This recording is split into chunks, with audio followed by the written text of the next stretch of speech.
세상에 떠도는 기묘한 괴담들. 첫 번째 이야기. 일본 기타큐슈의 정신병원에서 실제로 겪었던 실화괴담. 친구가 예전에 일했던 병원에는 감호실이라는 곳이 있었다. 그때는 조현병을 정신분열증이라고 불렀다. 환자가 발작을 일으키면 그 방에 가둬두곤 했다. 창문에는 쇠창살이 박혀 있었고 방 안은 아무것도 없는 좁은 공간이었다. 하지만 친구가 근무하기 10여 년 전쯤 그 방에서 2명의 환자가 죽었다. 한 명은 신고 있던 양말에 실을 풀어 끈을 만들고 그 끈을 쇠창살에 묶어 목을 맸다. 또 다른 한 명은 몰래 숨겨온 면도날로 경동맥을 끊었다. 그 사건 이후 그 방은 특별한 경우에만 사용하게 되었고 오랫동안 비어 있었다. 하지만 어느 날 급히 실려온 환자가 있었다. 그 환자는 여자로 조현병 발작이 일어나 마구 날뛰다가 가족의 요청으로 병원에 오게 된 것이었다. 당시 병실이 꽉 차는 바람에 어쩔 수 없이 그 감호실에 들여보내려 했다. 사람이 죽었던 그 방에 말이다.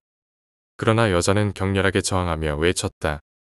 아무것도 모르는 신인 간호사는 화를 내며 말했다. 뭐가 무섭다는 거야. 그러자 환자는 절규했다. 여기 여자가 피투성이로 죽어 있잖아. 그 상황을 알고 있던 선임 간호사들은 그저 아연실색할 뿐이었다.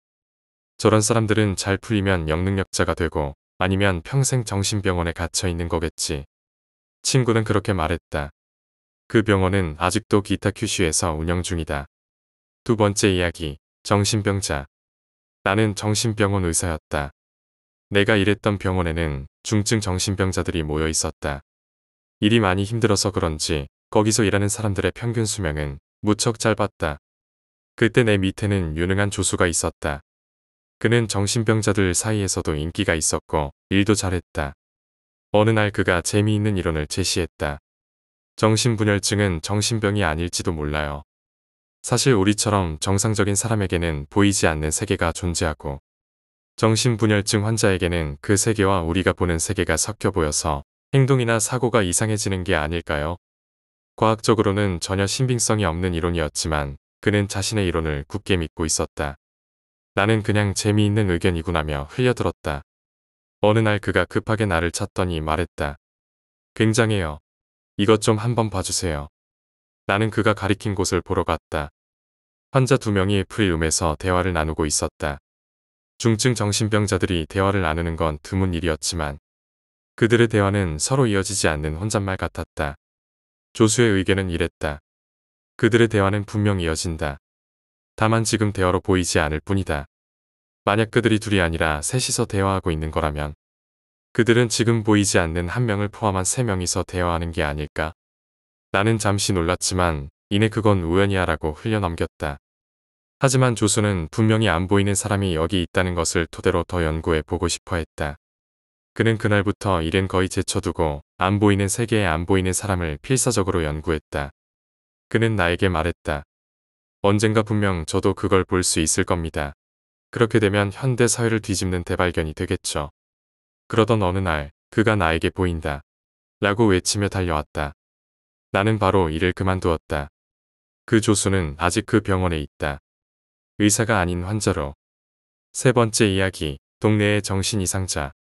내가 대학을 졸업하고 촌에서 일 배우고 농사 준비를 할 때 동네에 미친 양반이 있었다. 그래도 나는 농사를 짓겠다고 마을에서 오래 묵은 사람들과 친해지려 노력했다. 이장 새끼가 자기네 가지밭 일을 도와주면 내 비닐하우스 비닐 씌우는 걸 공짜로 알아봐 준다고 해서 좋다고 일을 했다. 그런데 어떤 미친 아재가 오더니 말했다. 아줌마, 나도 일 좀 시켜줘. 말투만 어눌하지 모자란 것 같지는 않았다. 이장도 그래, 당신도 해보자 하면서 나랑 같이 일했다. 그런데 이장 새끼가 뜬금없이 내 가서 사야 할 게 있다고 가버렸다. 넓은 비닐하우스에 단둘이 남게 된 것이다. 나는 열심히 일하는데 그 새끼는 자꾸 담배 피우러 나가고 짬짬이 이상한 말을 했다. 마치 기억이 이상해진 사람처럼 자기 예전 얘기만 자꾸 떠들었다. 내 이름을 알려줘도 계속 까먹고 이상한 말들을 계속했다. 갑자기 내 뒤에 쓱 하고 오더니 말했다. 현성아, 나 고양이 잡았다. 되게 크다. 그러더니 들고양이 한 마리를 잡고 오는 것이었다. 그때 갑자기 무서워졌다. 나는 이 미친 새끼에게 말을 걸며 분위기를 달래려고 했다. 내가 예전엔 어땠어요? 지금은 왜 이래요? 그러자 그가 또박또박 말했다. 내가 예전에 배 탔는데 그때 못 볼 꼴을 봤어. 그래서 지금 제정신을 유지할 수가 없어. 나는 이중인격자인가 생각했지만 그것도 아닌 것 같았다. 그래서 물었다. 뭘 보셨는데요? 그러자 그가 몸을 부들부들 떨며 말했다. 마음에 안 든 사람 막 배에서 떨어뜨리고 지나가고 죽이는 것도 봤다. 나는 소름이 돋았다. 그리고 다시 병신처럼 웃고 또다시 자기 얘기를 했다. 그 미친 새끼는 동네에서 자기를 사람 취급 안 한다며 자기 집에 주먹들이 찾아온다고 했다. 또다시 이상한 소리를 하더니 고기를 좋아해서 고기를 많이 산다고 했다. 나는 어떤 게 진실인지 몰라서 마냥 무서웠다. 그러다 이장 새끼가 돌아왔다. 나는 이장에게 그 미친 새끼가 정신병자인데 나한테 이렇게 맡기고 가면 어떡하냐고 따졌다. 이장은 그가 젊었을 때 충격적인 일을 겪어서 그런 거라고 했다. 나는 알겠다 하고 같이 밥을 먹었다. 이장이 고기랑 술이랑 전 같은 걸 싸왔는데 그 미친 새끼는 음식은 거들떠보지도 않고 소주만 연달아 3병을 마셨다. 그리고 다시 일하러 갔다. 일하는데 자꾸 내 옆에 와서 몸이 아프다고 했다. 그래서 물었다. 왜요? 아저씨 어디가 그렇게 아파요? 그러자 그가 말했다. 자꾸 밤마다 사람들이 와서 괴롭혀. 머리를 발로 차고 배를 밟고 옆집 사람들은 비웃어. 나 괴롭히는 사람은 낮에 딴 사람과 있을 때는 잘 안 나타나. 덩치 큰 사람 옆에 있으면 안 괴롭혀. 나는 소름이 쫙 돋았다. 그리고 그날 일 끝나고 몸에 소금 한 대박 뿌리고 집에 들어갔다. 다음날 그 미친놈이 안 보였다. 이장에게 왜 안 왔냐고 물어보니 어제 같은 일이 그 미친놈에게는 외출이라고 했다. 현성아, 너도 놀고 싶을 때 읍내 나가서 술 먹잖아. 그게 그 미친놈에게는 노는 거다. 가끔 나와서 일도 돕고 하는데 술 많이 먹은 날은 나무 밑이나 숲에서 잠들어서 다치는 건 아닌지 걱정이다. 그 이후론 다행히 본 적 없었다. 그냥 같이 있는 것만으로도 기분이 나빠지고 오싹해졌다. 4번째 이야기, 내 친구는 정신병자다. 수면제 구할 수 있을까? 내 오랜 친구 정훈이는 그 말을 듣고는 눈을 크게 뜨며 안경을 고쳐 썼다. 왜? 나는 별일이 아니라는 듯이 두 손을 가볍게 들며 어깨를 으스해 보였다. 불면증이야. 정훈이는 망설이는 표정으로 입술을 깨물더니 결국 처방전을 꺼내 무엇인가를 휘갈겨 쓰기 시작했다. 아냐, 처방전 없이 그냥 줄 순 없을까? 처방전이 남게 되면 일이 곤란해질 거라며 나는 정훈이를 바라보며 싱긋 웃어주었다. 환자 취급받긴 싫거든. 그렇지 않아도 내 마누라가 날 환자 취급하고 있는데 자네에게 처방을 받은 걸 알면 아마 날 병원에 입원시키려 들걸. 그때 정훈이를 부르는 간호사의 목소리가 작은 스피커를 통해 들려왔다. 다음 환자를 받아야 한다는 생각에 마음이 급해진 정훈이는 별다른 말 없이 나에게 수면제 한 봉지를 내밀었다. 하루에 2알만 먹어야 한다는 주의와 함께. 오늘은 비 오는 밤이었다. 아내는 오늘도 밤 외출을 할 것이다. 사실 내가 불면증에 걸린 이유는 바로 아내 때문이다. 아내는 부슬부슬 비가 오는 밤마다 검은 비닐 점퍼를 꺼내 입고 살금살금 현관문 밖으로 나가곤 했다. 아내를 미행해 보려 한 적도 있었지만 번번이 실패로 끝났다. 그녀는 마치 날렵한 검은 고양이처럼 소리도 없이 나를 따돌리고 어디론가 사라지곤 했다.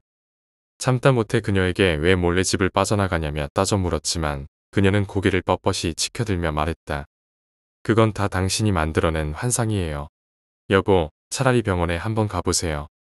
요즘 당신이 불면증에 너무 시달리다 보니 그런 환상을 본 걸 거예요. 억울했다. 나는 환자가 아니다.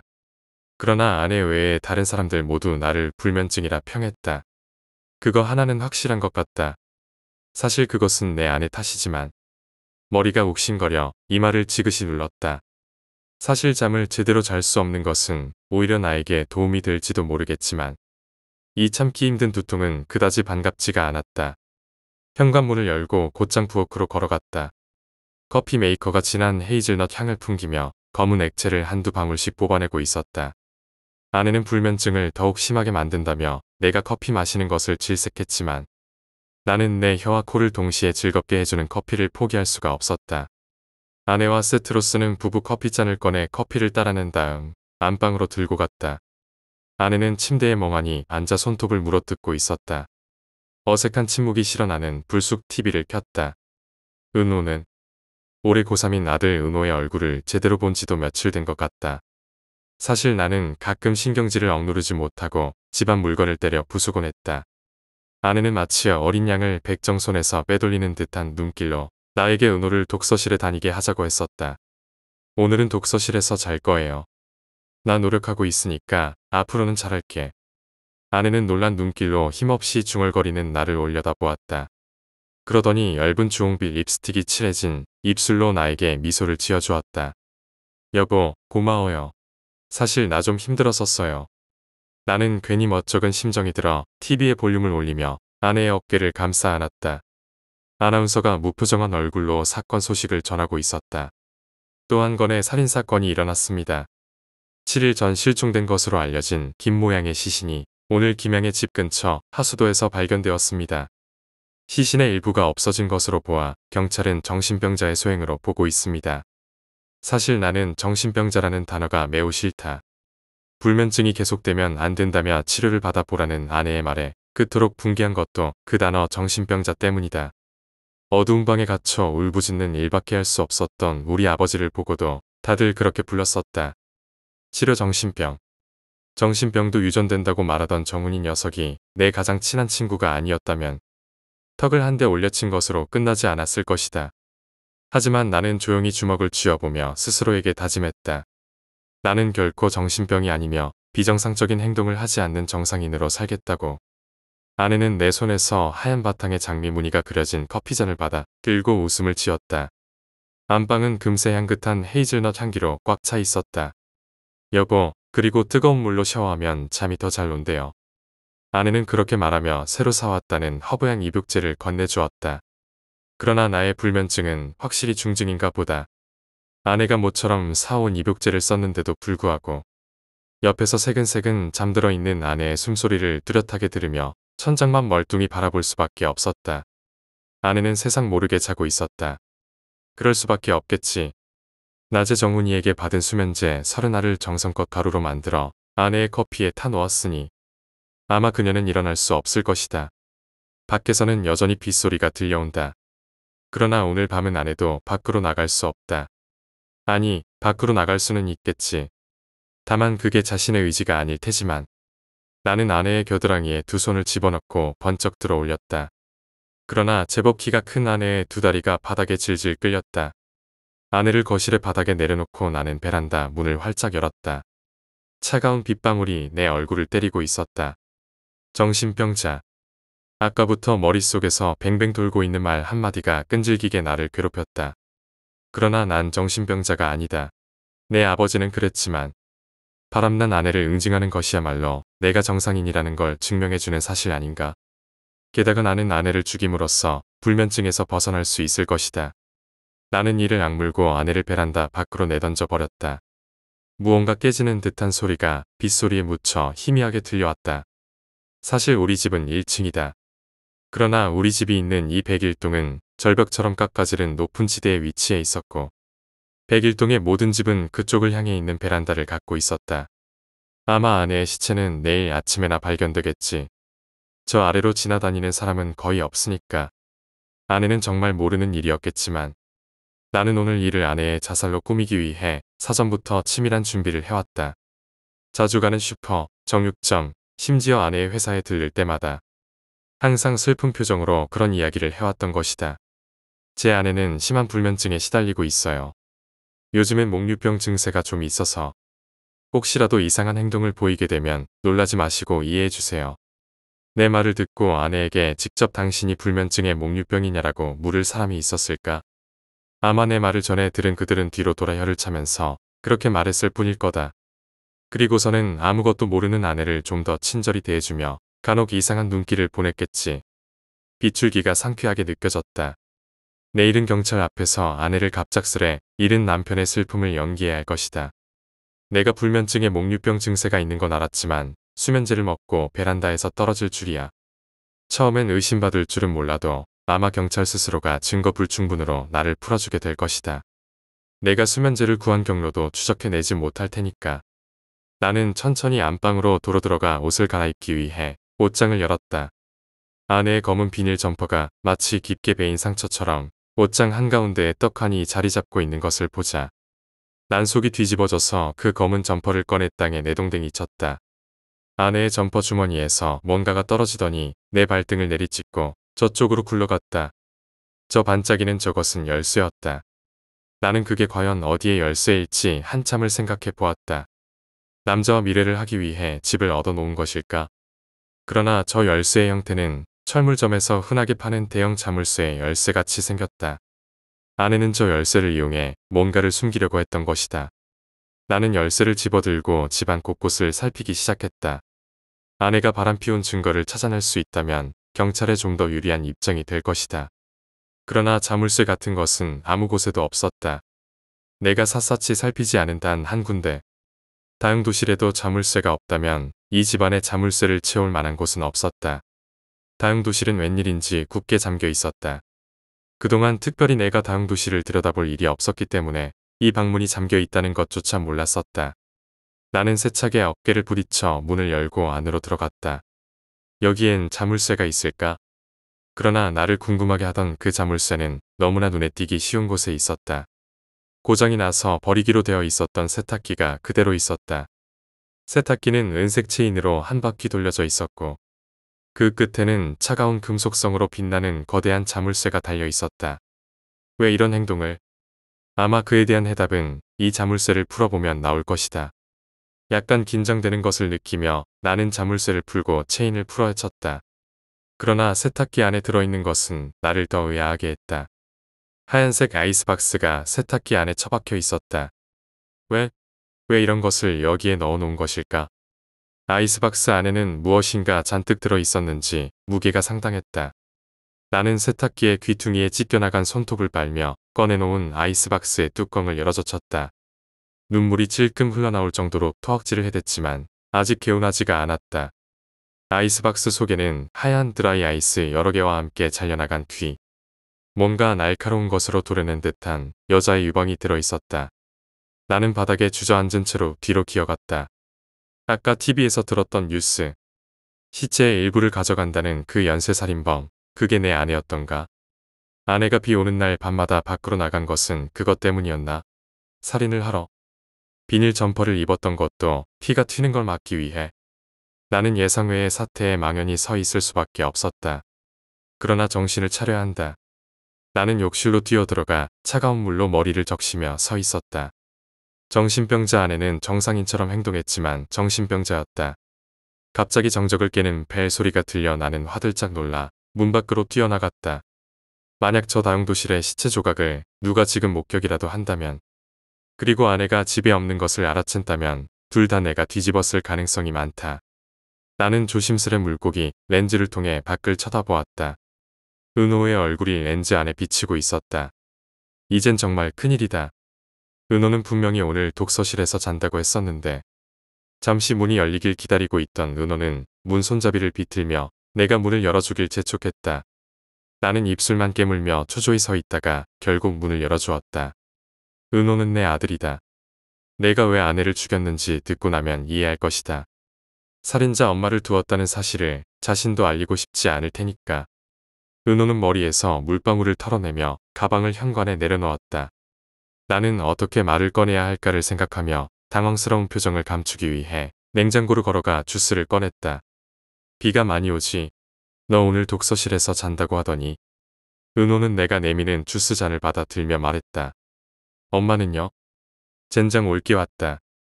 하지만 결국 말해야 되는 거니까. 나는 떨리는 손으로 담배에 불을 붙여 물며 말했다. 엄마는?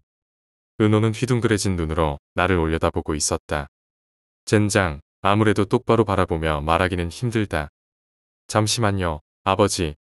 은호는 내 대답을 기다리지도 않고 갑자기 몸을 일으켜 다용도실로 걸어갔다. 나는 팔을 움켜잡고 있었다. 은호는 약간 흔들리는 눈빛으로 나를 바라보며 물었다. 아버지, 왜 이러세요? 나는 당황스러운 표정을 지우고 은호의 팔을 더 강하게 움켜쥐며 속사포처럼 진실을 쏟아냈다. 은호야, 엄마를 죽인 건 내가 맞아. 하지만 저 시체는 정말 내가 한 짓이 아니야. 은호는 내 말에 경악한 표정으로 나를 바라보더니 천천히 현관 쪽으로 발걸음을 옮기기 시작했다. 은호는 불안한 눈빛으로 나를 응시하며 내가 그에게 다가오는 것을 보며 한 발짝씩 물러섰다. 나는 점점 더 다가가며 소리쳤다. 난 정신병자가 아니라고. 믿어줘. 하지만 은호는 그저 뒷걸음질 치며 나와 거리를 두려 했다.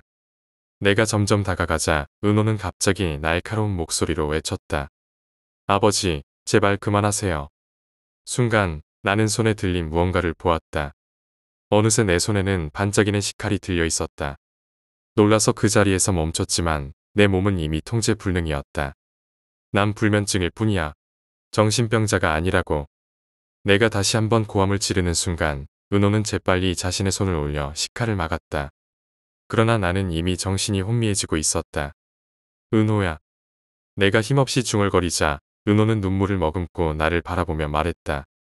아버지, 믿어요. 하지만 그 순간 내 배에서 따뜻한 액체가 흘러내리기 시작했다. 나는 은호의 손에 들린 또 다른 칼을 보고 경악했다. 아버지, 왜 그러셨어요? 은호는 내 눈을 피하며 칼을 빼냈고 나는 점점 더 흐릿해지는 시야 속에서 그의 말을 들을 수 있었다. 엄마는 아버지가 잘못된 걸 알고 계셨어요. 그래서 저를 도우셨던 거예요. 제가 이 짓을 할 때마다 엄마는 언제나 뒤처리를 해주셨어요. 그런데 오늘은 혼자서 해야 해서 힘들었어요. 나는 그저 말없이 은호를 바라보았다. 그동안 내가 무슨 짓을 저질렀는지 그리고 내가 왜 그랬는지 이제야 알 것 같았다. 정신병은 유전된다면서요, 아버지. 은호의 마지막 말이 귓가에 울렸다. 나는 천천히 눈을 감으며 나도 모르게 미소를 지었다. 그래, 정신병은 유전되는 거야. 그러고 나서 나는 결국 의식을 잃었고 세상과의 마지막 작별을 고했다. 은호는 내 시체를 바라보며 천천히 고개를 숙였다. 아버지, 이제 우리 둘 다 자유로워진 거예요. 5번째 이야기, 꿈을 꾸었다. 꿈속에서도 나는 대학생이었다. 공강 시간에 축구를 하고 가장 친한 친구와 함께 대학 건물 이곳저곳을 맴돌았다. 그러다 우리는 강의실 한 곳에 들어가 잠시 쉬었다. 그곳에서 우리는 잠이 들었다. 잠에서 깨어난 우리는 놀라운 광경을 목격했다. 우리 앞에 펼쳐진 곳은 폐교 직전의 학교였고 어디선가 모를 비명소리가 들려왔다. 공포에 질린 우리는 건물을 탈출하기로 마음먹고 방을 뛰쳐나왔다. 건물을 탈출하던 중 우리는 비상계단에 놓여있던 유리병을 발로 차고 말았다. 그 유리병 속의 액체가 우리의 몸에 튀었다. 마침내 건물을 탈출하여 가로등 아래에서 본 우리의 피부는 온몸에 종기가 나 있었다. 우리는 곧바로 옆 건물에 있는 대학병원으로 향했다. 진찰실에 들어가자 의사가 말했다. 처음 보는 유형의 피부병이다. 치료가 가능할지는 모르겠지만 엘리베이터를 타고 4층으로 가라. 자리가 있다면 치료를 시작할 것이다. 진찰실을 나와 엘리베이터 문이 열리자 우리는 비명을 질렀다. 엘리베이터 안에는 눈알이 없이 눈을 동그랗게 뜬 갓난아기를 안고 있는 애엄마와 얼굴빛이 이미 죽은 사람처럼 보이는 할머니를 업고 있는 할아버지가 있었다. 우리도 엘리베이터에 탔다. 아이의 엄마가 우리에게 말을 걸었다. 혹시 몇 층으로 가세요? 4층이요. 그렇군요. 저는 5층으로 가요. 여기 할아버지는 6층으로 가시고요. 자신들이 가려는 층에 자리가 없다면 치료를 받을 수 없어요. 당연한 이야기지만요. 저는 이 아이를 꼭 살릴 거랍니다. 그 말을 들은 우리는 공포에 사로잡혔다. 우리가 가는 곳은 과연 자리가 있을까? 제발 우리의 자리가 남아 있었으면. 엘리베이터가 6층에 도착해 문이 열리자 그곳은 또 다른 지옥이었다. 환자들의 상태는 사람이라기보단 귀신의 모습에 가까웠고 내장과 팔다리가 뜯겨나간 환자들이 대부분이었다. 6층의 간호사가 엘리베이터 문 앞으로 다가왔다. 2층은 더 이상 자리가 없습니다. 6층에 내릴 수 없어요.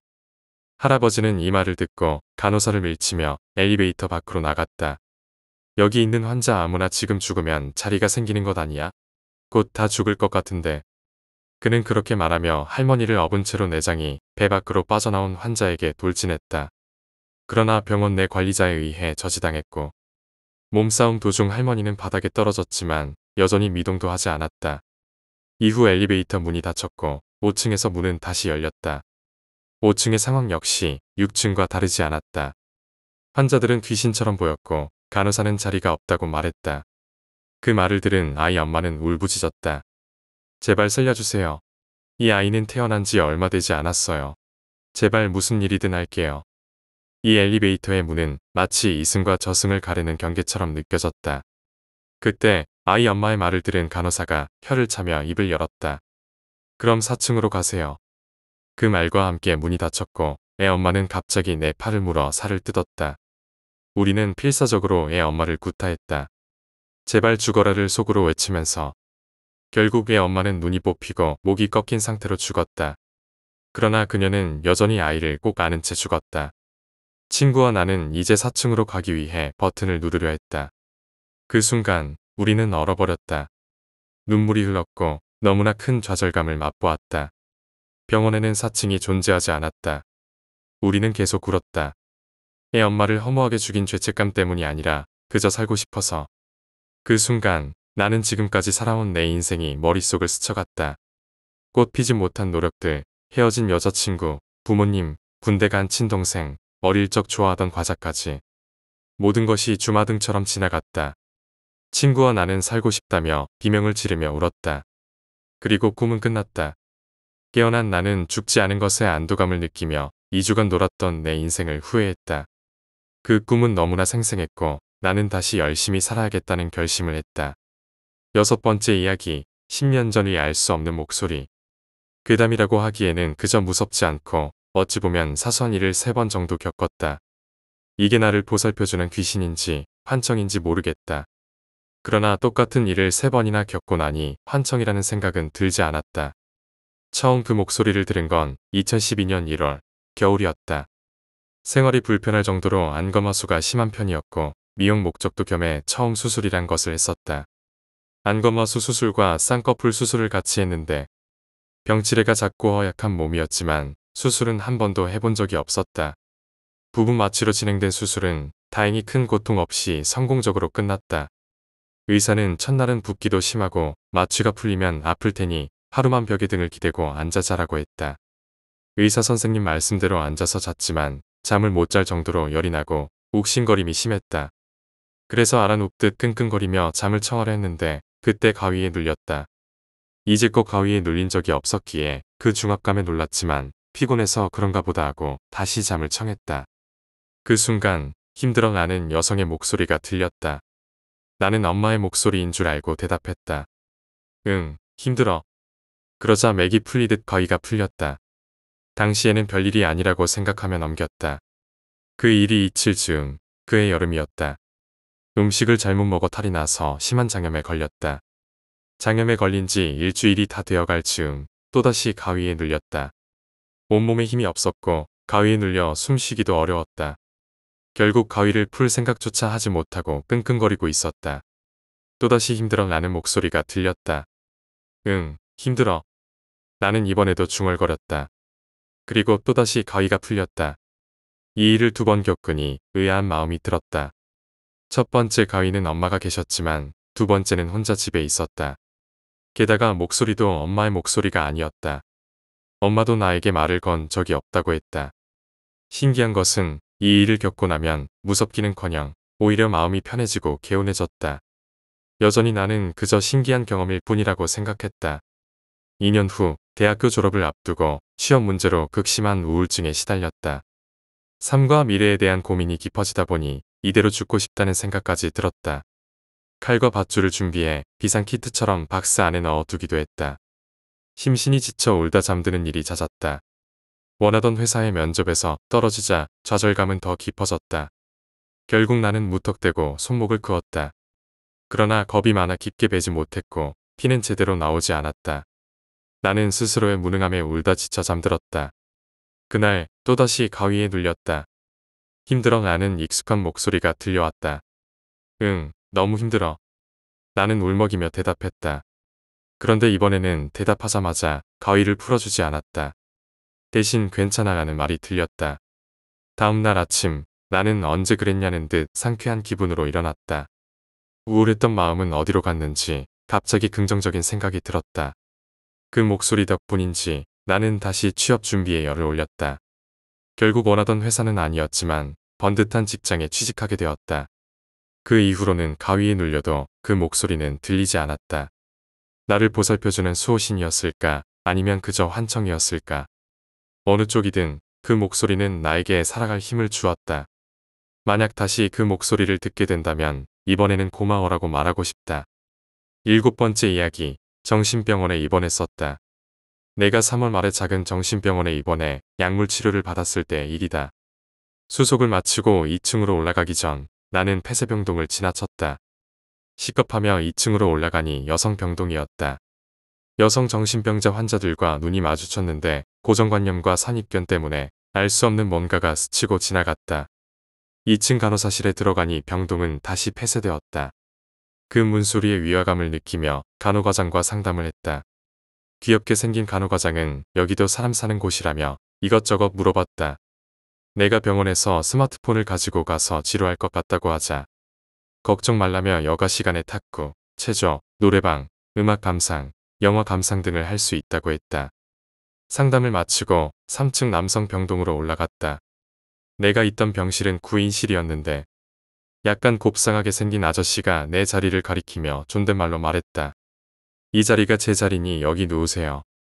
대충 한 바퀴 둘러보니 견딜 수 있을 것 같았다.